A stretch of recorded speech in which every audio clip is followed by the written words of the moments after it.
All right, what's up, guys? I'm back here, and today's video is going to be all about sharing my experience from my first show as a vendor and also just kind of breaking down what it means to still be a collector myself while I am a vendor and a reseller and all of those things, right?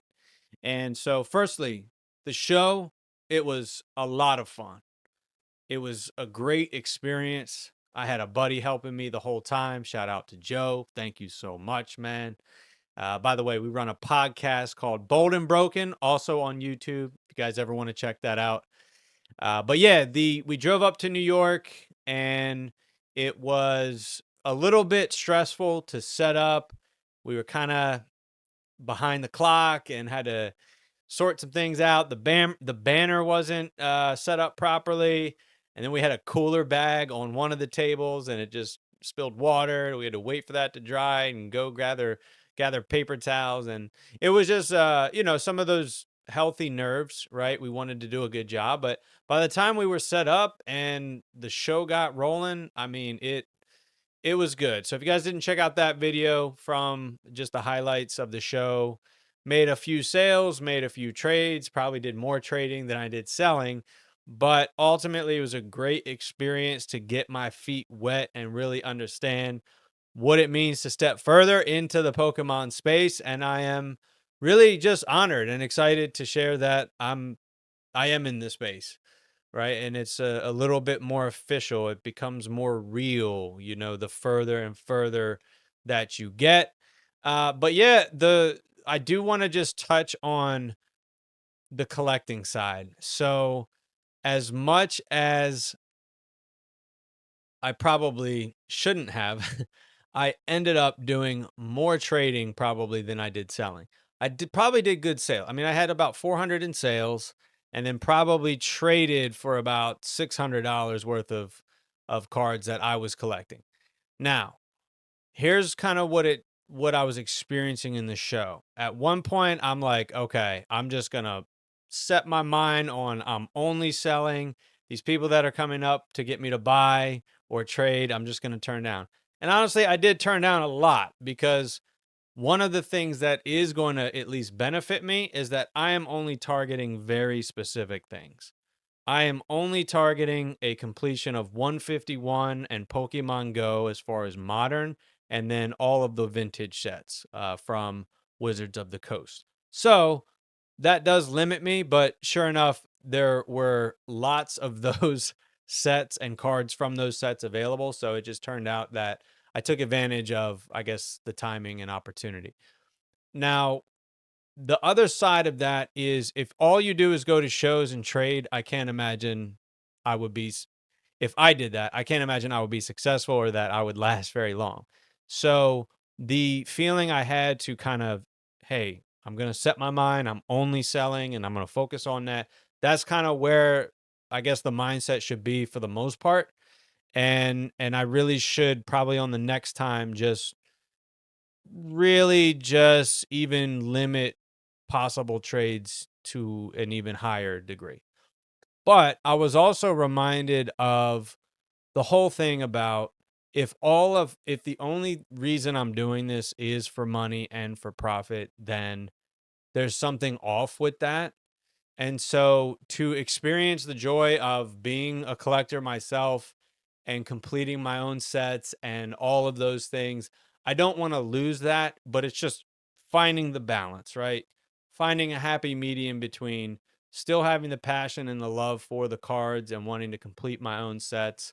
And who knows, I might just decide, hey, I've completed these sets. It feels great, but if I don't have anywhere to fully display them, especially all the ones I have, then maybe I let go of a few, right? Or maybe I pivot and maybe do something different. Maybe I go after, say, a Moltres Master set, right? Which is something I alluded to while I was at the show. People found out I was a Moltres fan, and then I was like literally getting bombarded by Moltres cards from all over the gym, which was funny. But I did walk away with a Rockets Moltres and a few others, and I'll share some of that here. But this is what I walked away with for collecting. Just check these out. and I'm going to roll that tape. I realize there's kind of a trap here, but, or at least a trap with that mindset. But this is really good progress towards some of these, and I'm just going to show some of this off. I'm master setting Pokemon Go, so I got the Mewtwo. I'm master setting 151. I got the Charizard EX, the War Turtle illustration wear, the Ninetales EX. I will eventually master set Moltres, period. And I've got a couple of those to add here. Also, master setting. Next up on my vintage list is Gym Heroes. So I got Electabuzz, Rocket Scyther, Brock's Rhydon, and not one, but two Rocket's Moltres, because that's my favorite Pokemon. I'll sell one of those, but that's cool. And then Charmander 151 illustration rare, Bulbasaur, Ivysaur, Venusaur, all the illustration rares, Squirtle, Blastoise, all the illustration rares, Pikachu reverse, Pokemon Go, the Ditto Spinarak, Pokemon Go, Tangela, 151, and even threw in a couple of Neo series as well. So, all in all, a lot of progress was made again towards my personal collection. It was at the expense of some of my inventory, but hey, you can never lose sight of what it means to be a fan that still loves collecting yourself. There is a line to it. Don't want to get carried away. But this was great progress that I was able to make towards these sets. And then finally, last but not least, since I pretty much entered the space as a reseller, which was in February of this year, I wasn't even fully aware of this card. And it's the Sky Legend Stained Glass, all three legendary original birds, Moltres, Articuno, and Zapdos. I first was exposed to this card earlier this year. I think I found out my cousin has it, and I was just mesmerized. I mean, look, I'm a Jesus guy, and I appreciate stained glass artwork in churches. And this whole thing, just to use that style, and then it's the legendary birds, it just struck a chord, right? And it's just really awesome. So one of the collectors, Chad, the over collector that I met at the show, shout out to Chad.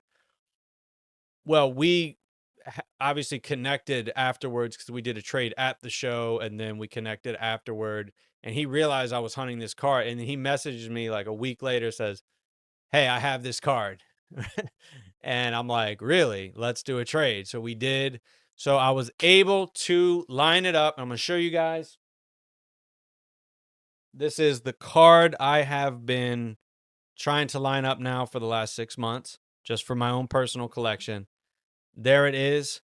It is the Sky Legends stained glass artwork. It's a raw card. I was thinking about getting it graded, and he also gave me that cool sleeve with the three legendary birds. So this probably my favorite card, honestly, and it is now in my possession, which is great. And probably find like a display case at some point for that. But yeah, part of this is remembering what it's like, the joy of a collector, but also understanding that there's the business aspect. And to go forward, I need to make sure I think I did a decent job for my first show, but I think going forward, I need to even do a better job of just understanding, like, okay, I'm there primarily to either sell my inventory or possibly buy new inventory.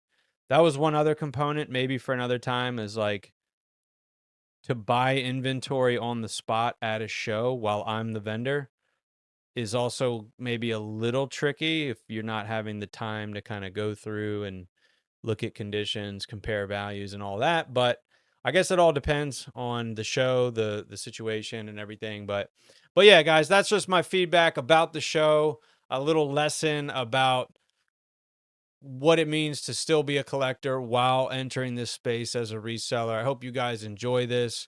God bless you. Thank you guys for just joining me on this journey. We're going to continue, even though it's a kind of a slower season here in the summer, but we're going to continue. I'm going to play around possibly soon with some things as far as eBay, possibly getting a scanner, and I'm gonna kind of maybe mix some things up rather than just selling on TCG Player. Well, I am selling on TCG and eBay, but I just have slabs mostly on eBay. But now I might start kind of experimenting with both. So that's the latest. So appreciate you guys again, and I'll see you on the next one.